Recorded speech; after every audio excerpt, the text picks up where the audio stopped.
जीवन छोरी कर निज होरी परख बिना वो चरना काज सुधरना तुम्हारी सरना शांति आई। सद्गुरु दे दया दरेवा पार करे भवसागर निरहंकारी जग से पारी बोध रूपारी दुख दाहर रहित वास मेटी त्रासना हरहूँ शासना गुण आगर त्याग कर आसन हंता भासन तन नहे नागर बंदो गुरुवर देव सहज स्वाभाविक ज्ञान निधि करन हार भव जहाँ न संशय है भरम ज्ञान कृपा करि ज्ञान जईते सब जालन लखे खानी बानी रुझान करहूँ शमन आ गुरु बंदों सन्मुख पार की शीश भेंट दरुहात वचन उचारों बंदगी सत प्रेम के साहे बंदगी शाहे बंदगी शाहे। आज बीजक प्रवचन माला में आप सबका हार्दिक स्वागत। साखी नंबर 120। जीव ही सर्वश्रेष्ठ है। अन्य मत पंथ में जीव को नाचीज माना गया, कठपुतली माना गया, लेकिन सद्गुरु कबीर कहते हैं जीव ही सर्वश्रेष्ठ है, क्योंकि सारे मतपंथ का सृजन मनुष्य करता है। इस पर सुंदर बात लिखते हैं। सद्गुरु वचन सुनो हो संतो मत लीजे सिर भार हो हुजूर ठाड़ कहत हूँ तैं अब तैं समर संहार। साहब कहते हैं हे संतों सद्गुरु के निर्णय वचनों को सुनो और उसका आचरण करो। मान्यताओं को बोझ अपने सिर पर जो उठाए रखे हो उसको हटाओ। मैं दृढ़ता पूर्वक कहता हूं कि तुम स्वयं श्रेष्ठ हो। अब तुम मन के युद्ध में अपनी रक्षा करो अथवा तुम स्वयं संभलो और दूसरों को भी संभालो। सद्गुरु कबीर जीव को श्रेष्ठ मानते हैं। अन्य जगह अन्य मत पंथ में तो कहा जाता है जीव नाचीज है, कठपुतली है, और सूत्रधार तो कहीं ऊपर बैठा हुआ है। जो जैसा कठपुतली को चाहता है वैसा वो नचा सकता है। मनुष्य से जो काम करवाना चाहता है वो करवा सकता है, और इसके लिए तरह तरह की साखियाँ बना करके रखी गई। गोस्वामी तुलसीदास जी महाराज ने कहा बोले बिहूषि महेश, ज्ञानी मूढ़ न कोय, जहि क्षण जैसे रघुपति करे, तहि क्षण तय क्षण होय। बोले बिहूषि महेश, महेश शंकर बोलते हैं, ज्ञानी मूढ़ ना कोई, ये दुनिया में कोई ज्ञानी नहीं है, न कोई मूर्ख है। जिस क्षण भगवान जिस व्यक्ति से जो करवाना चाहता है वैसा करा लेता है। अब बताओ, कोई आदमी चोरी करता है, डकैती करता है, कोई हत्या करता है, क्या उनसे भगवान कराता? ना काहो सुख दुख कर दाता, निजकृत कर्म भोग सुनि भराता। वे कहीं कहीं बड़े निर्णय पूर्णक बातें भी कहते हैं। ना काहो सुख दुख कर दाता, सुख दुख करके दाता देने वाला कोई दूसरा नहीं, बल्कि निजकृत कर्म भोग सुनि भराता। है भराता है भाई, निज कर्मों का फल ही आदमी भोगता। और दूसरी जगह कहते हैं कि बोले बिहूषि महेश, ज्ञानी मूढ़ ना कोई, जही क्षण जैसन रघुपति करे, तही क्षण तैसन हो। रघुपति जैसे कराते हैं वैसे इंसान करता। दोनों बात उलझ जाती है, कर्म सिद्धांत फिर यहाँ पर डगमगाने लगता। इसलिए कहीं कहीं पर पदे पदे हमें सावधानी पूर्वक चलने की जरूरत है। धर्मशास्त्र भी व्यक्ति को उलझा देता। श्रुति पुराण बहु कहे उपाई, छूटत ना ही अधिक अधिक उलझाई। साहब कहते श्रुति पुराण में तो बहुत से उपाय कहे हैं, लेकिन अधिकतर उलझा दिए गए हैं। अधिकतर जगह जीव को नाचीज कहा गया, कठपुतली कहा गया है। लेकिन साहब कहते तुम हाजिर हुजूर हो, तुम स्वयं हुजूर हो। तुम जिस ओर इशारा कर दो वही पूजनीय हो जाता है। आदमी ने गोबर की पिंडी बनाई, गोबर गणेश बन गए। लकड़ी को हाथ में लिया, लकड़ी में सुंदर मूर्ति तराश दी गई, मंदिरों में पूजे गए। एक पत्थर के टुकड़े पर बैठा, वो पत्थर में मूर्ति उभर गई और मूर्ति मंदिरों में पूजनीय हो गई। मनुष्य ना बनाता तो उस मूर्ति की पूजा कौन करता? एक अनगढ़ ईंटें पड़ी रहती, उस ईंट को सुंदर जोड़ जोड़ के मंदिर बना दी जाती है, और एक पत्थर, अनगढ़ पत्थर को तराश करके मूर्ति बनाई जाती है और उस मूर्ति की पूजा हो जाती है। ये किसने किया? मनुष्यों ने किया। इसलिए कहते हैं सब सिद्धांत किया कौन जग में, आदम मानव तुम्ही तो हो, ईश्वर खुदा जगत के कर्ता, कल्पना किया सो तुम्ही तो। ये सारे मतपंथ की कल्पना किसने किया? ईश्वर का रूप ऐसा होना चाहिए।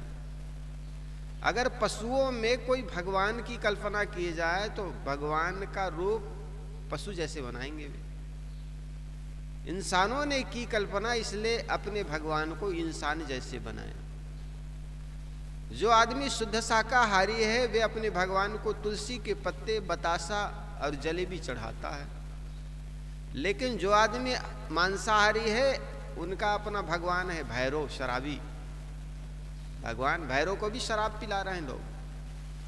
मांसाहारी अपने भगवान को बलि चढ़ा रहा है, दुर्गा के नाम पर, काली के नाम पर, भैरव के नाम पर।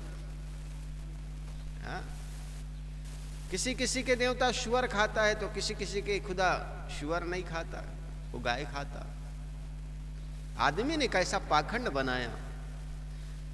अपने जीभ के स्वाद के वशीभूत होकर के भगवान को भी आदमी ने मांसाहारी बना दिया। भगवान का आड़ लेकर के अपने जीभ के स्वाद की पूर्ति करने में लग गया।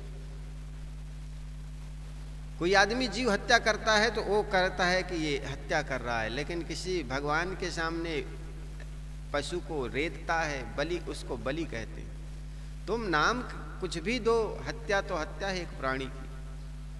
नाम बदल देने से कोई हत्या बदल थोड़ी जाएगी। हत्या का नाम तो ने बलि रख दी है ना। खसी, ये खसी, साहब ने एक जगह कहा तुम झटका मारो या तुम रेतो, फर्क क्या पड़ता है, एक जीव की हत्या है। साहब कहते हैं इस बात को तुम भली भांति समझो। जैसे आप चाहते हैं भगवान को वहाँ आपने खड़ा कर दिया, जिस चौराहे पर चाहे आपने उस चौराहे पर आपने भगवान को खड़ा कर दिया।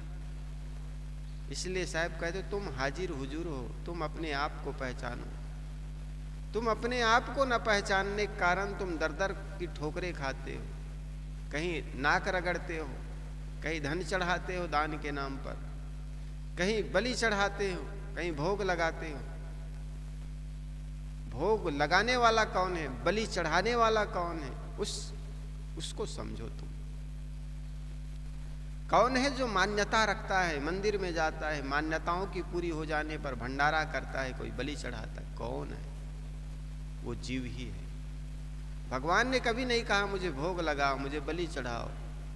ये सब करने वाले तुम हो, अपनी कल्पना में कर लेते हो भगवान ने हमें ये चीज़ दी, हमें बलि चढ़ानी चाहिए, भोग लगाना चाहिए। लेकिन न तो वो बलि भगवान को मिलता है, न वो दान भगवान को मिलता है, बल्कि वहाँ के पुजारी को ही मिलता है। इसीलिए कहा अगर दर्शनार्थी मंदिर में जाता है तो पैसे की जगह फूल चढ़ाए, क्योंकि पैसे भगवान को नहीं मिलते। आपकी आस्था है, फूल पत्ती चढ़ाओ। तो साहब कहते तुम हाजिर हुजूर हो, ये बात को समझो। अरबी भाषा का ये शब्द है हुजूर शब्द, उपस्थित श्रीमान स्वामी और श्रेष्ठ। तो साहब कहते हैं दूसरी बात है मत लीजिए सिर भार, सिर का बोझ मत उठाओ, समझ के लाद लदनिया, नहीं तो टूट जाई है गर्दनिया। आदमी कितना बोझ लाद कर चलता है। बाहर की बोझ तो देखने में आता है, आदमी सिर पर लाद लेता है, कंधों पर लाद लेता है और चलता है, तो समझ में आ जाता है आदमी के पास बोझ बहुत ज़्यादा है। लेकिन अगर तीर्थ यात्रा करना हो, जितना बोझ हल्का हो ना, उतना ही यात्रा का आनंद आता है। सिर के बोझ, कंधे के बोझ तो देखने में आता है, लेकिन एक बोझ और होता है आदमी, मन का बोझ। मन में इतने विचारों का बोझ लाद लेता है कि उसी बोझ में आदमी दबता चला जाता है। इसलिए साहब कहते समझ के लाद लदनिया, नहीं तो टूट जाई है गर्दनिया। ये अंदर के जो विचारों के जो बोझ है, ये धीरे धीरे हटाओ। और जितने तुम बोझ, विचारों के बोझ से हल्के होगे, उतना ही जीवन हल्का होगा, उतना ही उलझने खत्म होगी, उतना ही आपके द्वंद्व खत्म होगा, उतना ही आंतरिक जो अशांति वो खत्म होगी। अन्यथा अशांत जीवन भर बने रहोगे। इसने जितना भी चाहिए, साहब ने कहा ये नहीं हूँ। जो भी आपके मन में विचार उठे, मैं पुत्र नहीं हूँ, परिवार पति नहीं हूँ, बेटा नहीं हूँ, किसी का पति नहीं हूँ, ये सारे विचारों को छोड़ते चले जाए, अंततः आप शुद्ध चेतन आत्मा जो इस देह में विराजमान हो। जितने भी मान्यता है बाहर के, ये सब केवल धारणा है, आपने मान लिया है। धीरे धीरे करके इसको छोड़ते जाइए। मैं मालिक नहीं हूं, मैं नौकर नहीं, मैं शुद्ध चेतन आत्मा। ये भाव जब आपके अंदर आएगा, चित्त शांत होगा, आपके अंदर परम शांति का अवतरण होगा, और तब आप समझना अपने आप में आप ठहरने लगोगे। यही बात साहब कहते हैं मत लीजिए सिर भार, सिर का बोझ मत उठाओ। अनेक मान्यताओं का बोझ लेकर जीव पिस रहा है। यह पेड़, पहाड़, पानी, पत्थर, चांद, सूरज, हवा, आकाश तथा अनेक काल्पनिक अवधारणाओं को देवता मानकर उनके सामने घुटने टेक रहा है। मनुष्य की अविवेकवश मानो नियति हो गई है जड़ पिंडियों एवं मन की धारणाओं को देवी देवता मानकर उनके सामने गिड़गिड़ाना। इतना ही क्या, मनुष्य ने भूत प्रेत, ग्रह लगन, दिशा, शूल, मंत्र, तंत्र, शकुन, अपशकुन आदि अनेक भ्रांतियों को पाल रखा है। सद्गुरु कहते हैं कि हे मनुष्य, तुम इस मिथ्या धारणाओं का बोझ मत लादो। यदि पहले से लाद रखे हो तो उसे फेंक दो। तुम्हारी अपनी आत्मा के अलावा कोई ऐसी अदृश्य शक्ति नहीं जो तुम्हारे ऊपर कोप या कृपा कर सके। तुम्हारे दुष्कर्म ही तुम्हारे ऊपर कोप बन जाते हैं तथा तुम्हारे सत्कर्म ही तुम्हारे ऊपर कृपा बन जाते हैं। अतएव तुम अपने कर्मों को सुधार कर लो, बस हो गया भजन। आखिर भजन क्या है? बुरी आदत सुधार लो, बस हो गया भजन। रोज मुख से गाली शब्द निकालना बंद करो। गाली, महात्मा बुद्ध के वो 3 बंदर, एक मुख पर हाथ रखा हुआ है, दूसरा कानों पर हाथ रखा हुआ है और तीसरा आंखों पर हाथ रखा हुआ है। जो मुख पर हाथ रखा वो बंदर कहता है बुरा मत बोलो। आदमी बात बात में कुबोल बोलता है, गंदी गंदी जगहों का नाम लेता है। बुरा मत कहो, बुरा मत सुनो। एक बंदर कानों पर हाथ रखा हुआ है और तीसरा है बुरा मत देखो।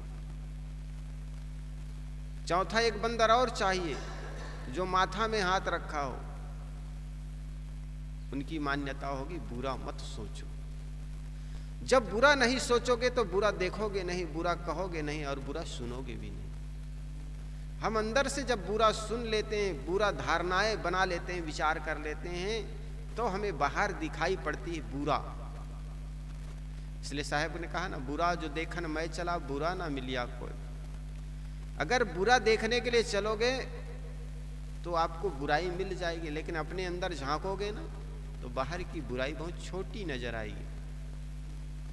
बाहर आपकी अपनी बुराई जब देखने में आ जाए तो बाहर के लोग जो बुरे कर रहे हैं वो तो बहुत थोड़ा है, या जान रहे हैं वो बहुत थोड़ा है। हमारे अंदर कितनी बुराई भरी हुई। दूसरे की निंदा चुगली में अपने जीवन को बर्बाद ना करो। अपनी बुराई निकाले में जो समय अपना लगेगा, उस आदमी को बुरा देखने में समय कहाँ है।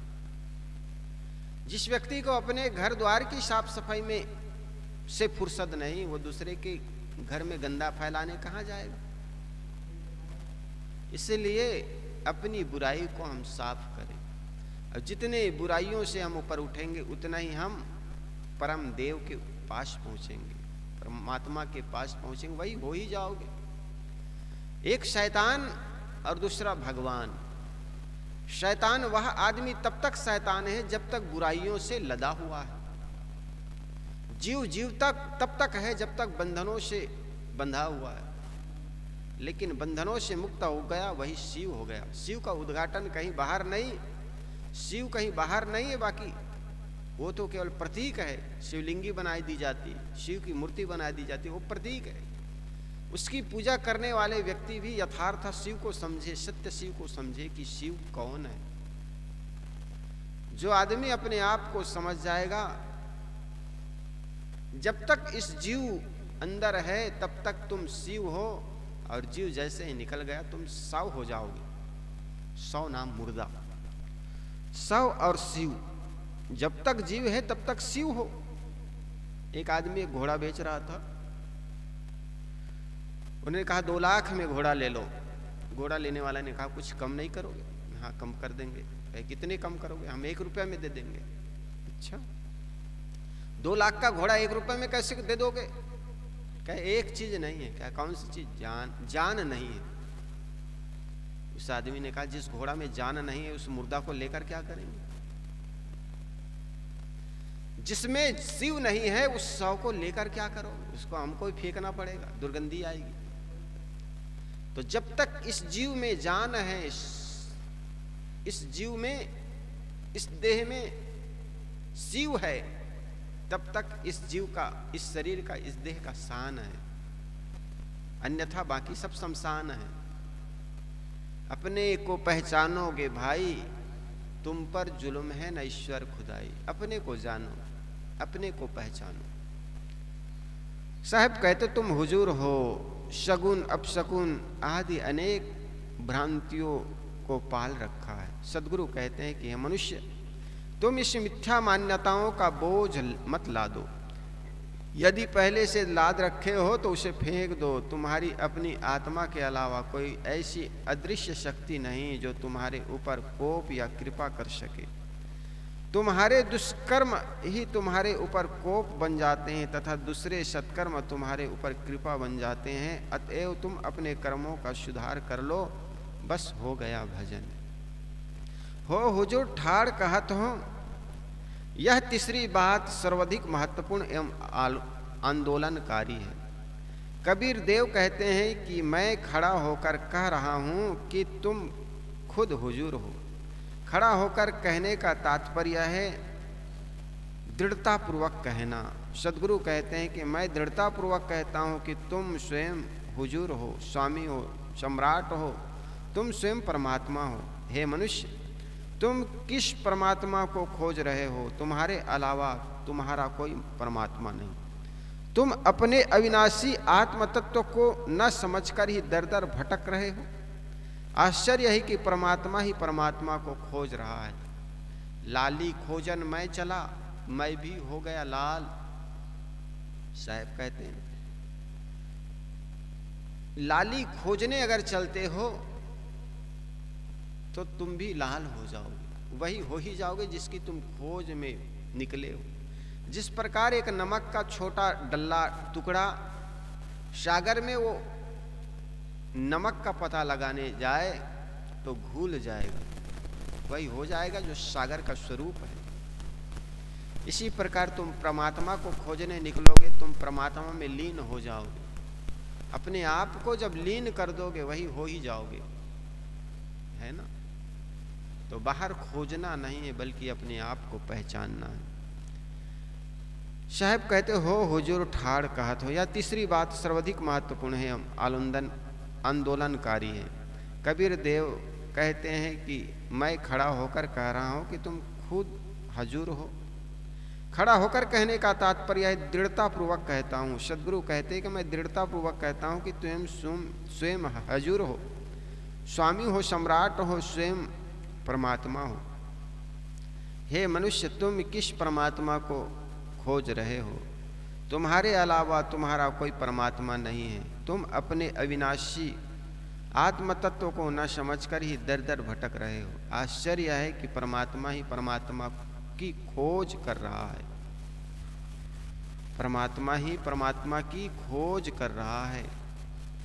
मनुष्य की मानसिकता है पूजने की। पूजना अच्छा है, मर्यादा में बड़े तथा पवित्र पुरुषों की पूजा करना, प्राणी मात्र का सत्कार रूपी पूजा करना उत्तम है।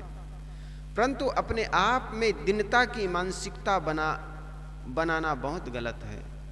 बेजान पिंडों तथा शून्य को पूजना और उसमें भोग तथा मोक्ष मांगना अपने आप का पतन करना है। जब स्वरूप का ज्ञान तथा कर्मफल भोग का बोध हो जाता है तब कहीं रोने गिड़गिड़ाने की आवश्यकता ही नहीं रह जाती।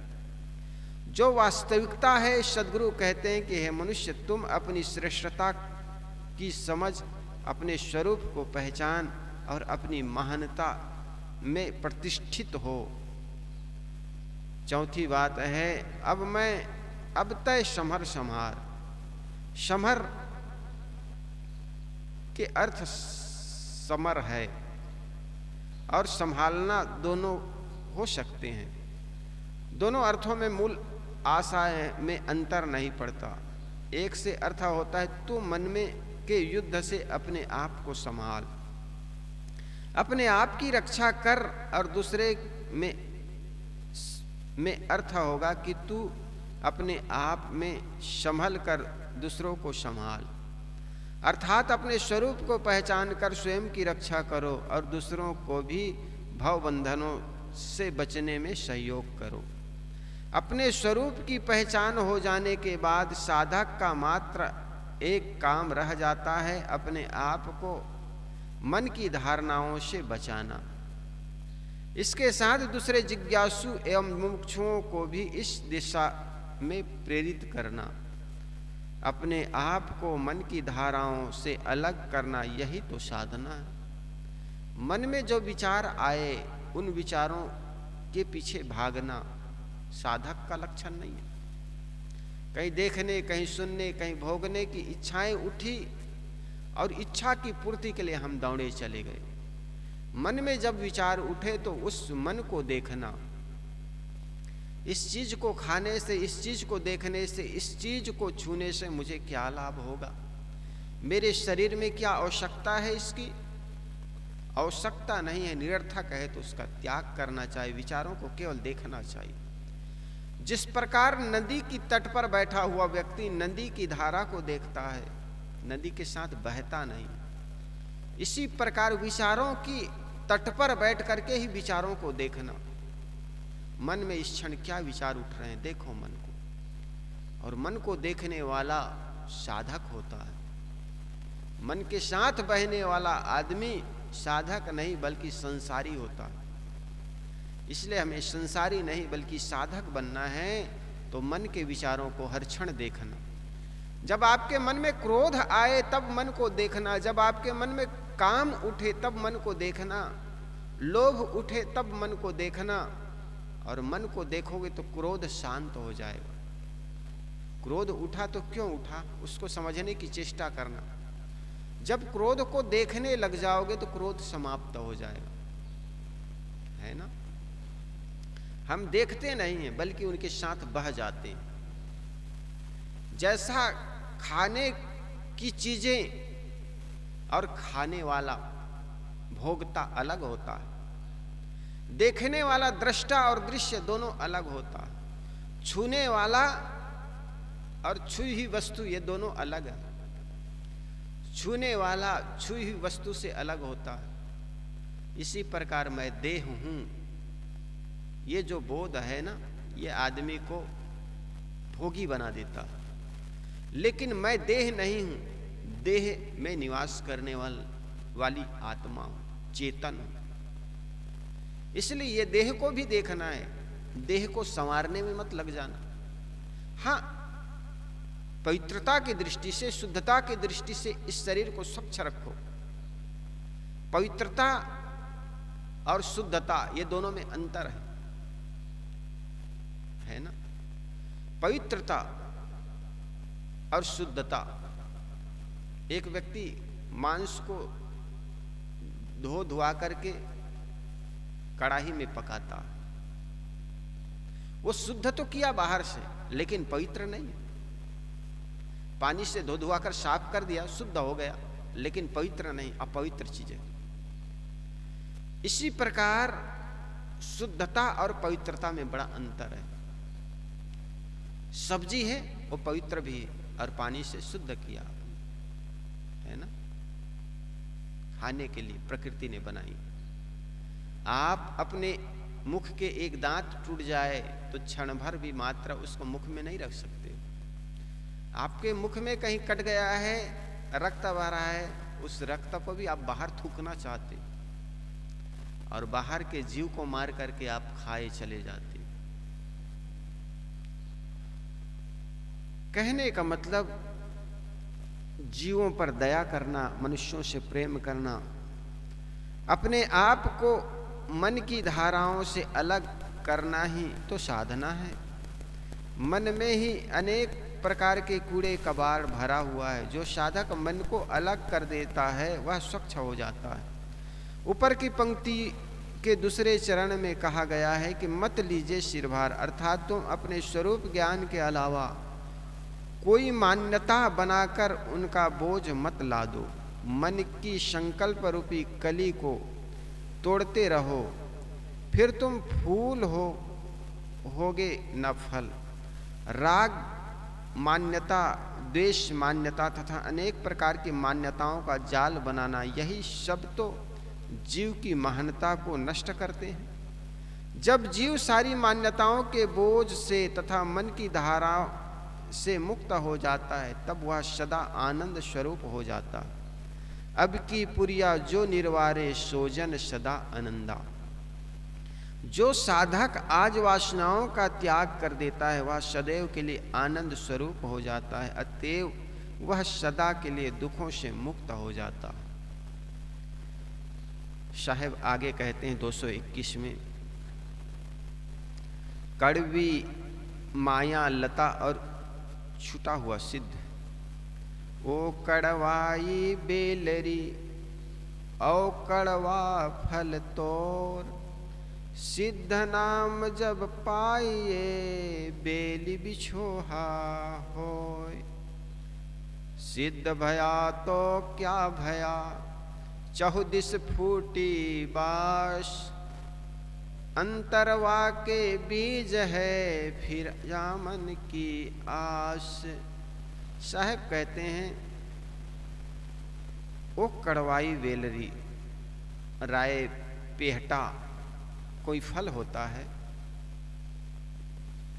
राय पेहटा नाम की लता होती है, उनके पत्ते और फल सब कड़वे होते हैं, परंतु जब उसके फल पक जाते हैं तब उनकी सुगंध चारों ओर फैल जाती है और फल बेली से टूटकर अपने आप अलग हो जाते हैं। परंतु उनके पकने से क्या हुआ, उनके भीतर में बीज तो कड़वी लता की पैदा करते हैं। उक्त उदाहरण देकर सद्गुरु कहना चाहते हैं, वे कड़वी माया लता, तेरे फल कड़वे हैं, जो सिद्ध कहलाने लायक कहलाने लगता है वह माया लता से अलग हो जाता। यह ठीक है, परंतु ऐसे सिद्ध होने से क्या फायदा जिनके भीतर में से वासना फूट करके चारों तरफ फैल गई और अंदर में जगने के बीज है तथा उनके पुनः उगने की संभावना है। ऐसे पक करके डाली से गिर जाने से क्या फायदा। जिनके पत्ते कड़वे हैं, जिनके फल कड़वे हैं, और फल जब पक करके फल गिर जाते हैं जमीन में तो सिद्ध हो गया, पक गया, लेकिन उसके सिद्ध होने से क्या फायदा। उसमें बीज जो है पुनः पुनः तो उगेगा, पुनः कड़वी फल लगेगी, पुनः उसमें पौधे आएंगे, फिर पेड़ बनेंगे, फल लगेंगे, तो इस और फिर बीज से पुनः उगने की आशा बनी रहेगी। तो ऐसे सिद्ध होने से क्या फायदा। भीतर से वासना फूटकर चारों दिशा में फैल गई और अंदर में जगत के बीज हैं तथा उनके पुनः उगने की संभावनाएं। कोई भी उदाहरण सर्वांश में नहीं होता, सापेक्ष होता है। जैसे दिशा सापेक्ष कहते हैं ना, दिशा जो है वो देश सापेक्ष होता है। जैसे फलोदी है जयपुर से, ये पश्चिम में है, दिशा स्थान सापेक्ष होता है। आप इसको पश्चिम नहीं कह सकते क्योंकि जैसलमेर से ये पूरब में है, अहमदाबाद से ये उत्तर में है, लेकिन बीकानेर के लिए ये एकदम दक्षिण हो गया है ना।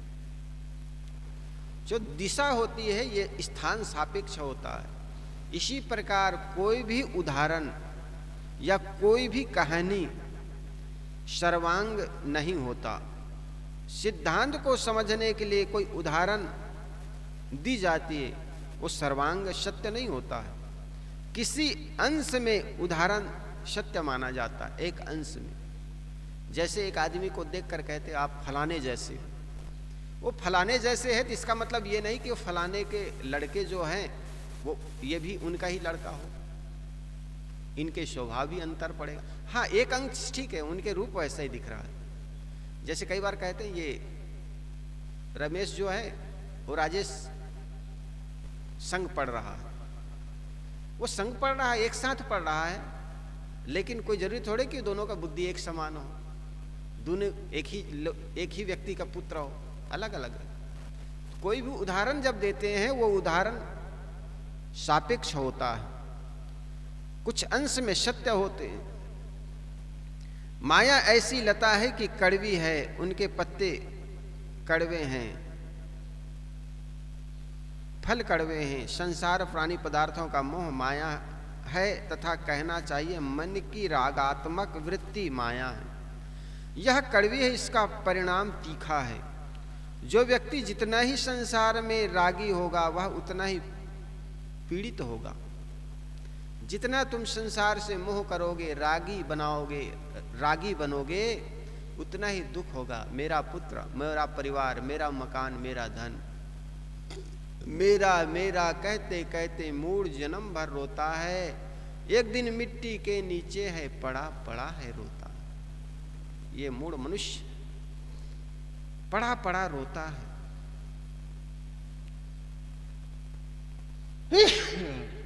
इसलिए हमें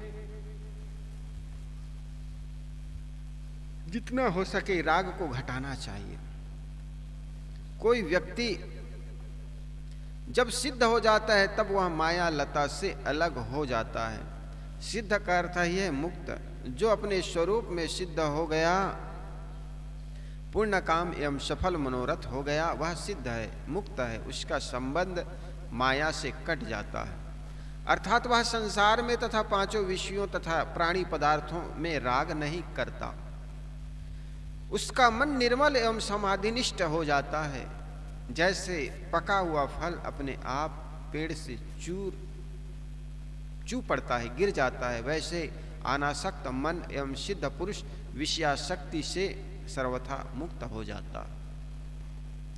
एक साधक मिले, वो कहने लगे, गुरुजी मैं घर कब छोड़ूं?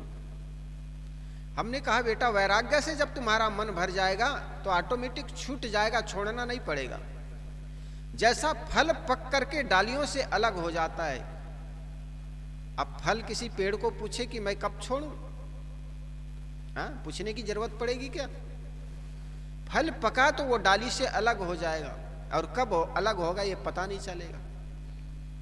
ठीक इसी प्रकार साधक घर में रहते, जहां पर रहते रहते उनका मन इतना पक जाता है कि कब छूटा ये पता नहीं लगता, सहज छूट जाता। इतना ज्ञान से जब भारी हो जाएगा, जैसे फल मीठा से पक जाता है, भारी हो जाता है, डाली से अलग हो जाता। ठीक इसी प्रकार जैसे एक स्त्री कहे कि जब घर के लोगों को सोने के पहले उन्होंने कहा कि अब गर्भवती है, और ऐसा लगा कि एक दिन में बच्चा जन्म ले लेगा।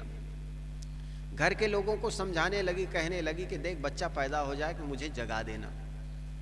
घर के लोगों ने कहा, अरे बावड़ी, तुम्हारा बच्चा जब पैदा होगा तुम हम लोगों को जगाओगी कि हम तुम्हें जगाएंगे? साधक कहता है, गुरुजी जब घर छोड़ने का टाइम आ जाए तो मुझे बता देना। अरे भले आदमी घर छूट जाए तो वो तुम्हें मुझे बताने आओगे कि गुरुजी मेरा घर छूट गया। साधक जब संत के पास आएगा पता लग ही जाएगा घर छोड़ दिया।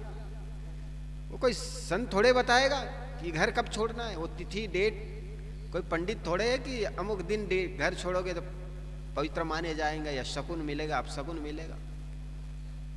मरने का कोई डेट नहीं होता तो जन्म लेने का भी कोई डेट नहीं होता। शकुन अपशकुन थोड़े देखा जाता। आपके मकान में प्रवेश करने का आप तिथि करते हैं, कौन से मुहूर्त अच्छा होगा, लेकिन उस घर से निकलने का कोई मुहूर्त नहीं होगा। घर में प्रवेश करने का तूने मुहूर्त तो देख लिया, लेकिन घर से निकलने का कोई मुहूर्त नहीं होगा, है ना? तुम 12वीं करते हो, उसका तो मुहूर्त देखते हो, शादी करते हो उसको मुहूर्त देखते हो। जिसकी बरही हो चुकी उनकी तेरही भी होगी, लेकिन तेरही जो होनी है उसकी कोई मुहूर्त होगा क्या? इसी प्रकार जब साधक पूर्णता मिठास से भर जाता है, वैराग्य से भर जाता है, ऑटोमेटिक घर छूट जाता है, छोड़ने की जरूरत नहीं होती। उसका मन निर्मल एवं समाधिनिष्ठ हो जाता है। जैसा पका हुआ फल अपने आप पेड़ से चू पड़ता है, वैसे अनासक्त मन एवं सिद्ध पुरुष विषयाशक्ति से सर्वथा मुक्त हो जाता। परंतु ऐसे भी सिद्ध होते हैं जो वस्तुतः सिद्ध नहीं होते, किंतु सिद्धाई का ढोंग करते हैं। उसमें सिद्ध होने का तामझाम होता है, ऊपरी दिखावा होता है। वे दिखावे के ऐसे आचरण करते हैं जिससे संसार के लोग यह समझे कि वे सिद्ध है। जो अपने आप को समाज से सिद्ध प्रदर्शित करना चाहता है वह तो सांसारिक वासनाओं से भरा है। उनके अंदर तो प्रसिद्धि, प्रतिष्ठा, मान सम्मान, अनेक प्रकार के भाव है। लोक ऐशना, वित्त ऐशना और पुत्र ऐशना भरी है उनके अंदर, में सिद्ध से वासना बीज उगने की आशा है। वह माया से मुक्त कहाँ है? वह मोटी माया छोड़ दिया लेकिन झिनी माया में उलझ गया है।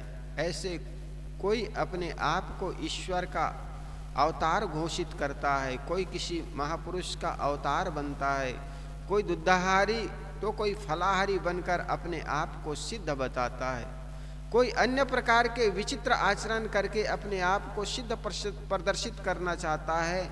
अतः विचित्र, बेढंगी तथा दिखावे के आचरण करके जो समाज में अपने आप को सिद्ध दिखाना चाहते हैं वे वासनाओं के दास होते हैं। इनके अंदर जगत वासनाओं के बीज होते हैं, अतः वे मानो पुनः संसार में लौटे हुए लोग हैं।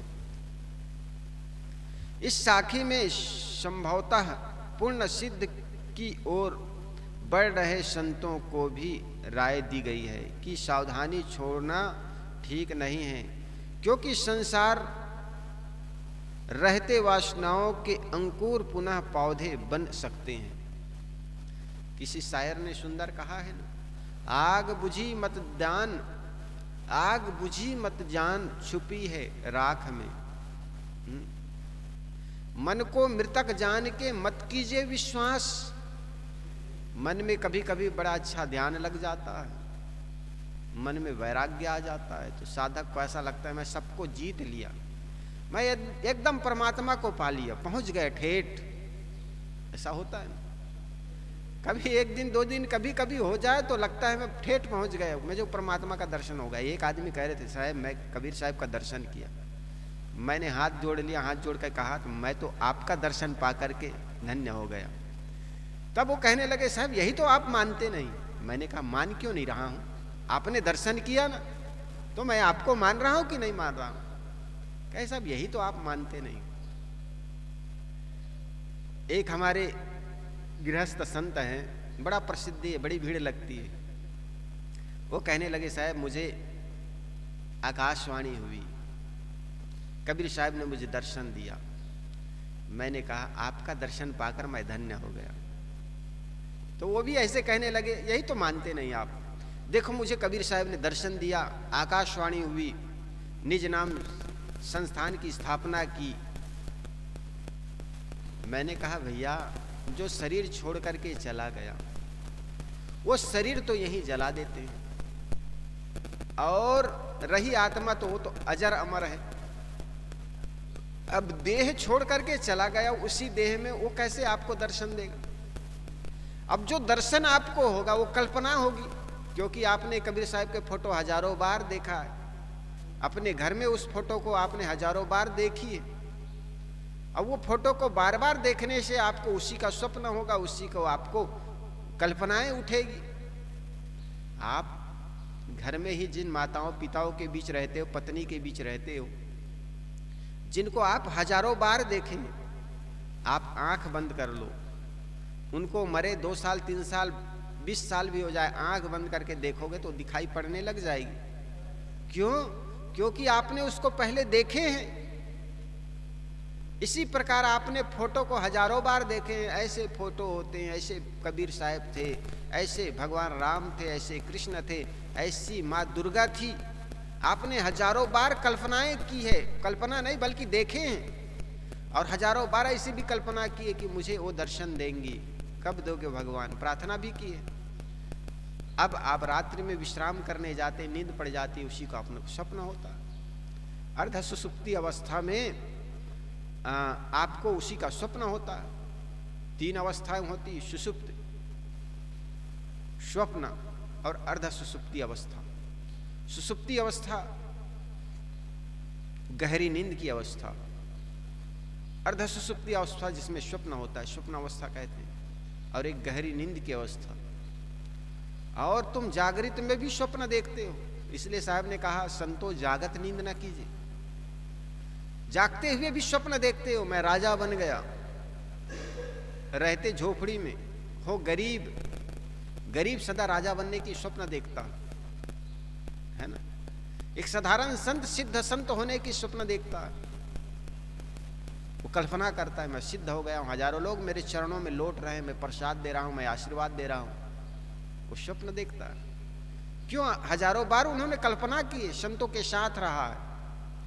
जिन लोगों के बीच जैसी आपकी संगत होगी वैसा ही आपका स्वप्न होगा, वैसे ही आपका विचार बनेगा और वैसे ही आपका कर्म होना शुरू हो जाएगा। संगत का प्रभाव पड़ता है। एक साधारण साधक भी बड़े संतों के साथ रहते रहते वो सिद्ध हो जाता है, वैसा ही विचार बनेगा, वैसे ही उनके कृत्य और कर्म बनता चला जाएगा। सफाई शुद्धता के बारे में जो आदमी नहीं जानता है वो लेटरिन आने के बाद हाथ मांजता नहीं, वो हाथ में भी तम्बाकू रगड़ने लगता है, उनको बताया नहीं गया। उनकी संगत ही ऐसे लोगों के साथ था जिन्होंने लेटरिन करके आया और बीड़ी पीने लग गया, तम्बाकू रगड़ने लग गया, गुटखा खाने लग गया, उसी में फुल पैंट ठीक कर लिया, उसी में कपड़ा ठीक कर लिया और बाहर कहता है मैं मांज रहा हूं। उसी में कपड़ा ठीक किया और कपड़ा को पकड़ पकड़ के रोटी बेल रहा है कोई, और कहे गुरुजी बाहर मांज लिया ना। अरे मांज तो लिया, लेकिन कपड़ा को छुए उसको कैसे मांजे तूने? कपड़ा बदला तो नहीं ना। आदमी गाड़ी चलाते आता है, कहे साहब हाथ को मैंने धोकर आए, घर से निकला। अरे घर से निकला, तुम हैंडल धोए थे? गाड़ी का हैंडल पकड़े, सीट को पकड़े, कहीं नाक निकल गया तो नाक को भी साफ किए और कहते घर से पोंछ के आए। तो यहाँ से आधा किलोमीटर घर है तुम्हारा, और न जाने कितने वायरस कितने हवाओं से आपके हाथ छूते हुए आया। लेकिन आदमी को ये सब का ज्ञान न होने से उनको लगता है मैंने ऐसे करके आया। अभी कोरोना काल में सबको पता लग गया बिना हाथ धोए भोजन नहीं करना है। बाहर से आओ तो कपड़ों बदलना है, हाथ धोना है, तब आदमी के अकल ठिकाने आया। आगे साहब कहते हैं शास्त्र प्रभु वचन के जाल से बचो। ये इस पर हम कल विचार करेंगे। 223 नंबर की शाखी। वंदनी है गुरुदेव तुमको, वंदनी है गुरुदेव, काले जाल के फंदा भारी, काले फंदा भारी, परख लखायो भेव तुमको, वंदनी है, वंदनी है गुरुदेव तुमको, वंदनी है गुरुदेव। वेद शास्त्र सब खोजत हारे, वेद शास्त्र सब मर्म न जानत के, व तुमको वंदनी है गुरुदेव, वंदनी है गुरुदेव तुमको, वंदनी है गुरुदेव। गुरु समान और को दाता, गुरु समान और को, ताकि करिए सेव तुमको, वंदनी है गुरुदेव। साहिब कबीर अभय पद दाता, साहिब कबीर अभय पूरन परख समेव तुमको, वंदनी है गुरुदेव, वंदनी है गुरुदेव तुमको, वंदनी है गुरुदेव। आरती हो गुरु आरती हो, आरती गरीब निवाज साहिब, आरती दीन दयाल साहेब आरती, ज्ञान आधार विवेक की बाती, ज्ञान आधार ती सुरति ज्योति जहाँ जाग साहेब आरती हो, आरती गरीब निवाज साहेब आरती हो, आरती करूं सद्गुरु की, आरती करूं सद्गुरु साहेब की, जहाँ सब संत समाज साहेब आरती हो, आरती गरीब निवाज साहेब आरती हो, दरस परस गुरु चरण सर भयो, दरस परस गुरु चरण शरण भयो, टूटे गया हुआ मैं जाल साहेब आरती हो, आरती गरीब निवाज साहेब आरती हो, आरती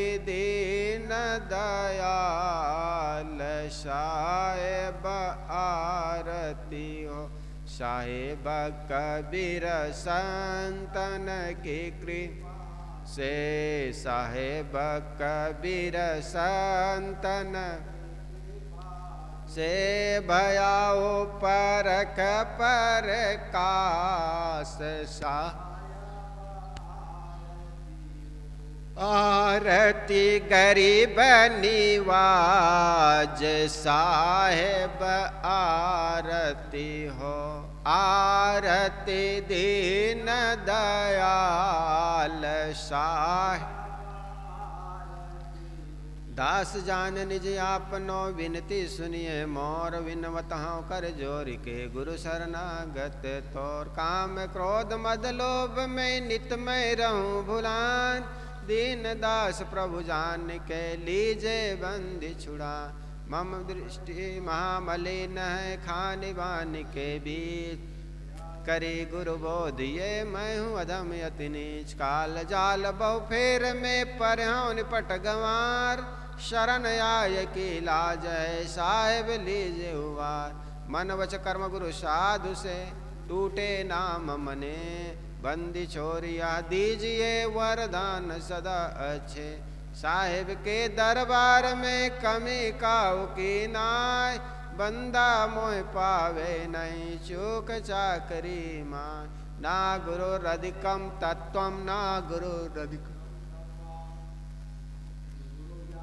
परम नास्ति तस्मै सद्गुरुवे नमः, ध्यान मूलम गुरुर्मूर्ते पूजा मूलम गुरुपदम, मंत्र मूलम गुरुर्वाक्यम मोक्ष मूलम गुरुर्कृपा, गुरुर्देवो गुरुर्धर्मो गुरुर्निष्ठा परम तपा, गुरुर्परतरम नास्ति नास्ति तत्वम गुरु परम, बंदौ सन्मुख पारखी शिष्य भेंट दरुआत, वचन उचारूं बंदगी सत्य प्रेम के साथ, साहेब बंदगी साहेब बंदगी साहेब बंदगी, बोलिए सद्गुरुदेव की।